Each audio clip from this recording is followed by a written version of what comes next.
নমস্কার বন্ধুরা, সবাইকে জানাই সুপ্রভাত। আশা করছি আপনারা সবাই খুব ভালো আছেন, সুস্থ আছেন, আর আমরাও কিন্তু মোটামুটি ভালোই আছি। আমার ভিডিও আপনারা যে যেখান থেকে দেখছেন সেখানে এখনও কি ঠান্ডা আছে কি নেই সেটা কিন্তু কমেন্টে অবশ্যই জানাবেন। আমাদের তো এখানে যেন ঠান্ডাই আর শেষ হচ্ছে না। তো এখন যখন মাকে ফোন করে বলি তখন মা বলে ওখানে প্রায় ঠান্ডা নেই বলতে গেলে, কিন্তু এখানে ঠান্ডা এখনও পর্যন্ত শেষের কোনো নাম নেই। তো আজকে সকাল সকাল উঠে পড়েছি এই যে ম্যাগি বানাতে। আর প্রচণ্ড ঠান্ডা, তাই জন্য ইলেকট্রিক কেটলিটাতে গরম জল করেছিলাম, তাই দিয়েই তাড়াতাড়ি করে ম্যাগিটা বানাবো। আর আমার বর তো দেখলেন কাজে যাওয়ার জন্য একটু রেডি হচ্ছে ও ওই পাশে। তো আজকে ভিডিওটা প্রথম থেকে শেষ পর্যন্ত দেখতে থাকুন, আশা করছি আপনাদের ভালো লাগবে। কি বানাচ্ছ? এই যে ব্রেকফাস্টে তোমাকে ম্যাগি দেব, তাই দেখো। বাহ, এরকম মতো এরকম করবো নাকি আরো থাক এই করবো? থাক থাক থাক, বেস্ট। তাই ভোর ভোর দেখুন কিরকম আমার বউ লেগে গেছে কাজে। ভোর থেকে উঠে ঠান্ডায় ঠান্ডায় আমার জন্য খাবার বানাতে। আচ্ছা তো বন্ধুরা, এখন আমার বর কাজে চলে গেছে, আমি এই যে বিছানাটাকে গুছিয়ে দিলাম। আর এবার কালকের একটু এই ক্যাম্পাস থেকে মাশরুম কিনে এনেছিলাম, এই যে দেখতেই পাচ্ছেন মাশরুম কিনে এনেছিলাম। তো মাশরুমের আজকের একটা তরকারি বানাবো।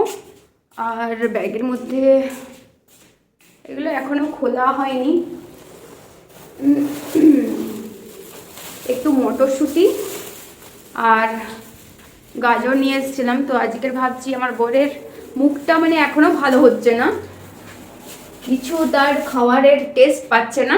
তো সেই জন্য আগের দিন তার বন্ধুর বাড়িতে ধোসা বানিয়ে দিয়েছিল, ধোসাতেও টেস্ট পাচ্ছে না। আমার হাতের ভাত তরকারিতেও টেস্ট পাচ্ছে না, তার বন্ধুর বাড়িতে ধোসা ফোসাও টেস্ট পাচ্ছে না। অ্যানিভার্সারির দিন চিকেন বিকেন হলো, তাতেও টেস্ট পাচ্ছে না। তার মুখ এমনটাই খারাপ হয়ে গেছে, সেই জ্বর হয়েছিল যা। তো তাই জন্য আজকে ভাবছি একটু মটরশুঁটি জিরা দিয়ে, মটরশুঁটি আর মানে ওই জিরা রাইসের সঙ্গে মটরশুঁটি দিয়ে একটু এ করব, আর একটু ডিমও দিয়ে দেবো। ওলে করে আজকে এটাই করব।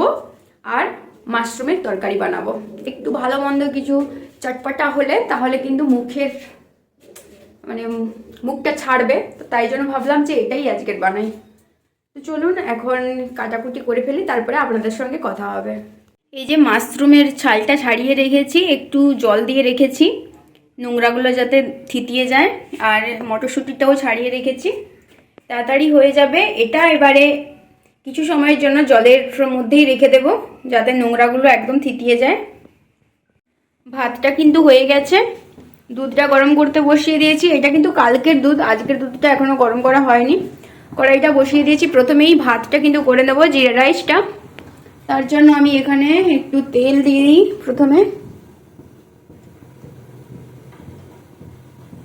ফ্রাইড রাইস খেতে তো ভালোই লাগে, কম বেশি সবাই কিন্তু ফ্রাইড রাইসটা খায়। তবে আমাদের দেশের ঘরে এরকম জিরা রাইস হয় না, কিন্তু বাইরে আবার এই জিরা রাইসটা খেতে বেশ ভালো লাগে। যেমন দোকানে যে কোনো রেস্টুরেন্টে এমনি ভাতের থেকে আমার মনে হয় জিরা রাইসটা বেশি ভালো লাগে। তো তাই ভাবলাম আজকে একটু জিরা রাইস, আর সঙ্গে এখন শীতকাল, আর শীতকালে প্রচুর পরিমাণ কিন্তু মটরশুঁটি পাওয়া যায়। আর মটরশুঁটি দিয়ে এরকম জিরা রাইসের মতন করে করলে কিন্তু দারুণ খেতে হয়। আপনারা বাড়িতে অবশ্যই কিন্তু ট্রাই করবেন, আশা করছি আপনাদেরও ভালো লাগবে। আমার তো এটা বেশ খেতে ভালো লাগে। তো তাই ভাবলাম আজকের একটু বানাই। আজকের আমারও যেহেতু ঠান্ডা লেগে গেছে, তো তাই জন্য ভাবলাম এরকম কিছু চটপটা খেতে ইচ্ছে করছে। এটা কিন্তু বানাতেও খুব মানে ইজি একটা, খুব কম সময় লাগে। জাস্ট একটু লবণ দিচ্ছি, আর কিন্তু কিছুই দিচ্ছি না। প্রথমে ভাবছিলাম একটু ডিম দেব, কিন্তু ভাবলাম যে না, ডিমটা দেওয়ার দরকার নেই, সবসময় ডিম খাওয়ার মানে ভালো লাগছে না। আর আমার বর যদি ডিম খেতে চায় তাহলে একটা ওর জন্য ভেজে দেবো, কিন্তু এটা এইভাবেই থাকুক। মটরশুঁটি দিয়ে জিরা রাইসটা কিন্তু কমপ্লিট হয়ে গেছে, এখানে দেখতেই পাচ্ছেন। আর দেখতে তো বেশ ভালো হয়েছে, তবে খেতে কেমন হয়েছে জানি না। ও আসুক, তারপরে টেস্ট করে বলবে। এবারে চাপাবো মাশরুমটা। এই যে মাশরুমটা ভিজিয়ে রেখেছিলাম বলে, এই যে দেখুন লাল লাল মতন হয়ে গেছে। মাশরুমটাকে এরকম 3 ভাগ করে কেটে নিয়েছি, দেখতেই পাচ্ছেন। এখানে পেঁয়াজ কুচিয়ে নিয়েছি, এভাবেই কুচিয়েছি। টমেটো নিয়েছি, আর এখানে আছে আদা রসুন। এবার নেব শুকনো লঙ্কা আর কাঁচা লঙ্কা। তো আমার তো এখানে সমস্ত কিছু কাটাকুটি কমপ্লিট হয়ে গেছে, দেখালাম। এই যে সমস্ত কিছু কাটাকুটি কমপ্লিট করে নিয়েছি, আর এটা এবারে পেস্ট বানাবো। তার আগেই তেল শেষ হয়ে গেছে, নতুন একটা তেল মানে রেশন থেকে দিয়েছিল, তো সেটাই কাটলাম আজকে। তো প্রথমে কিন্তু তেল দিয়ে একটু এই যে মাশরুমটাকে ভেজে নেব, তারপরে সবে তেল দিয়ে দিয়েছি। তেলটা একটু হিট হোক।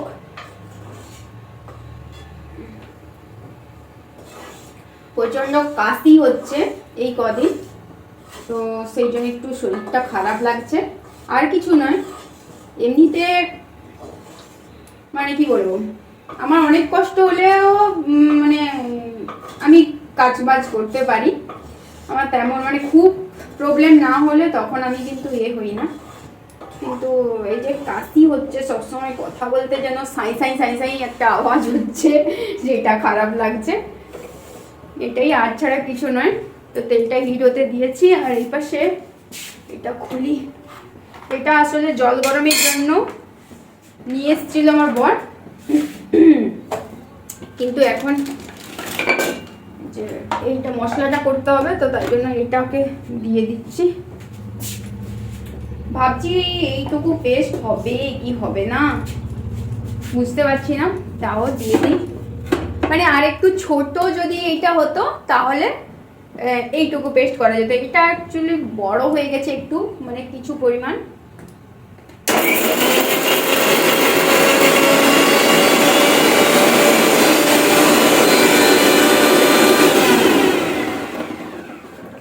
তো একবার দিয়েছি, তো আরো একবার ঘোরাবো। তার আগে প্রথমে এই মাশরুমটাকে তুলে দিই।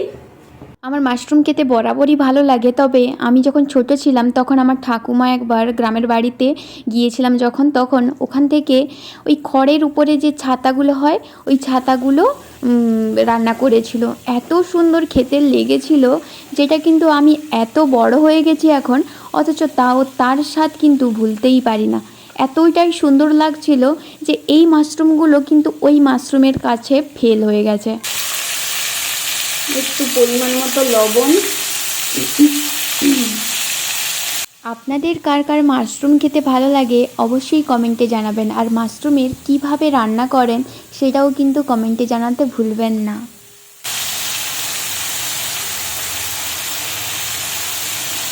সবশেষে একটু হলুদ দেব, এখন থেকে হলুদটা দেব না, একটু ভাজতে দিই।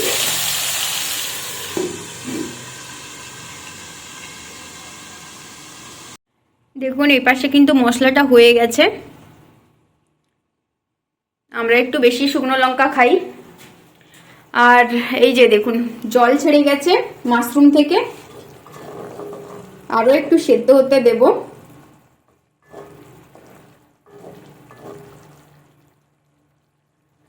এবার একটু হলুদ গুঁড়ো দিয়ে দিই কালারের জন্য, না দিলেও কিন্তু চলে, তাও আমি একটু হলুদ গুঁড়ো পছন্দ করি বেশি।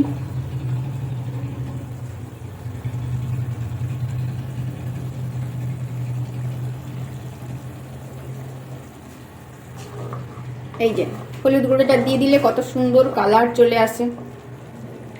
আর হলুদ গুঁড়ো এমনিতেও খাওয়াও কিন্তু ভালো, মানে হলুদ খাওয়া ভালো, তো হলুদ গুঁড়ো না ভালো নয় কেন? আমার সাদা মাথায় সরল প্রশ্ন, হলুদ গুঁড়ো যদি ভালো হয় খাওয়ারের জন্য, তাহলে মানে হলুদ যদি ভালো হয় খাওয়ারের জন্য, তাহলে হলুদ গুঁড়ো ভালো নয় কেন? এর কোনো উত্তর আছে যদি, তাহলে অবশ্যই কমেন্টে জানাবেন। আমি তো জানি হলুদ গুঁড়ো খাওয়া শরীরের পক্ষে ভালো। তো রান্না বান্না করতে কিন্তু বেশি একটা টাইম লাগে না, কিন্তু তা সত্ত্বেও যেন আজকে রান্না করতে ইচ্ছে নেই, বোরিং লাগছে আমার প্রচুর। আর বোরিং লাগলেই আমি বেশি দেখছি, বেশি মানে বকর বকর বকর বকর করি। যেদিন মন ভালো থাকে সেদিন ঠিক থাকে। আজকের আসলে কিছু নয়, কিন্তু এই যে যেন ভালো লাগছে না। প্রত্যেক দিন রান্না করি ঠিক আছে, কিন্তু আজকে যেন মনে হচ্ছে রান্না করতেই ইচ্ছা নেই। দেখুন কি সুন্দর ফুটছে। মাশরুমটা খেতে খেতে কিন্তু ভালো লাগে, আর শরীরের পক্ষেও কিন্তু ভালো মাশরুম খাওয়া। তো এটা একটু ভাজা ভাজা হয়ে গেলে এটাকে তুলে তারপরে মশলাটা করব, এই ব্যবস্থা।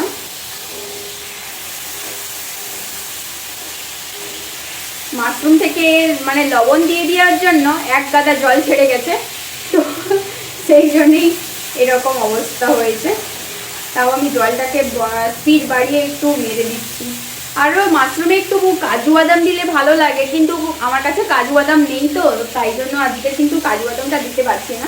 অন্যান্য দিন মাশরুম যখন হয় তখন কিন্তু কাজু বাদাম দিয়ে রান্না করি, সেটা কিন্তু টেস্টটা আরও অনেকটা সুন্দর আসে। নেই তো আর কি করবো, যা আছে তাই দিয়েই বানাচ্ছি। আমার বর আজকে বলছে, যেহেতু ওর মুখটা একটু খারাপ হয়ে গেছে, তো তাই জন্য বলছে একটু ভালোভাবে বানাও। ভালোভাবে বানানোর জন্য কাজু বাদাম চাই, কিন্তু কাজু বাদামটা এনে দেয়নি।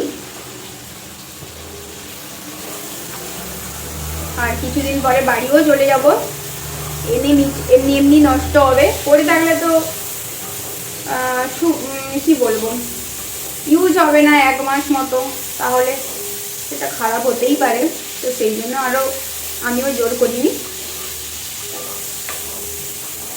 দেখুন এখন কিন্তু সুন্দরভাবে ভাজা ভাজা হয়ে গেছে, এখন তুলে নেব এটা। দেখুন এতটা মাশরুম মনে হয়েছিল, কতটুকু মাশরুম হয়ে গেছে। তো এবারে কিন্তু প্রথমেই দিয়ে দেবো এই পেঁয়াজ কুচিটা। এই যে তেল আছে, আর একটু আমি তেল দিয়েছি এক্সট্রা, তো এখানে আমি তুলে দিচ্ছি প্রথমেই পেঁয়াজ কুচিটা। তো এবার একটু ভালোভাবে নাড়াই।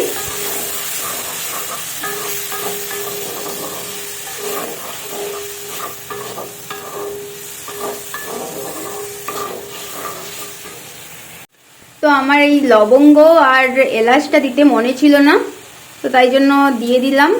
আর লবঙ্গটাকে এলাচটাকে আমি একটু ফাটিয়ে দেব, তো এই যে ফাটিয়ে দিয়েছি। তো এবার দিয়ে দিলাম। আমার একদম মনেই ছিল না যে লবঙ্গ দেওয়ার কথা আর এলাচ দেওয়ার কথা। তো একটু গোল্ডেন কালার হয়ে এসছে, এই মুহূর্তে আমি কিন্তু তুলে দেব টমেটো কুচিটা।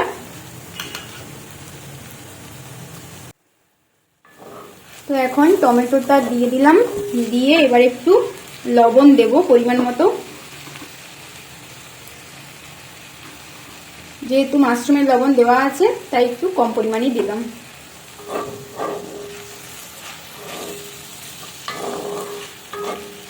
টমেটো আর পেঁয়াজটা সুন্দরভাবে গলে গেছে, তো এই অবস্থায় আমি দিয়ে দিচ্ছি আদা রসুন আর শুকনো লঙ্কা কাঁচা লঙ্কার পেস্টটা।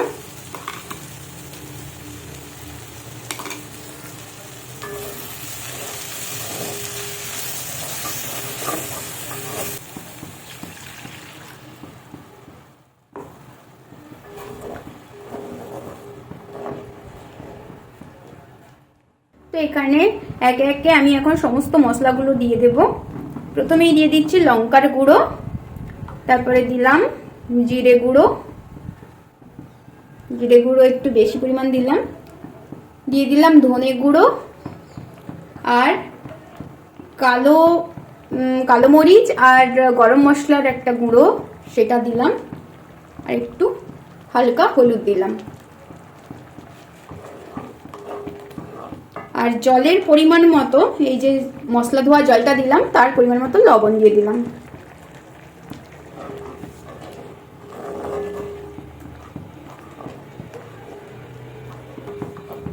এবার এটা 2 মিনিট মতো মশলাটাকে ফুটতে দেব।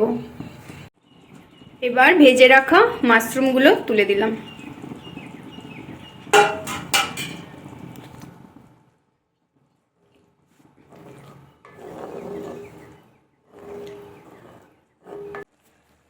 তো উপর থেকে এবার একটু কসুরি মেথি হাত দিয়ে ম্যাশ করে ছড়িয়ে দিলাম। এটা দিলে কিন্তু গন্ধটা সুন্দর আসবে।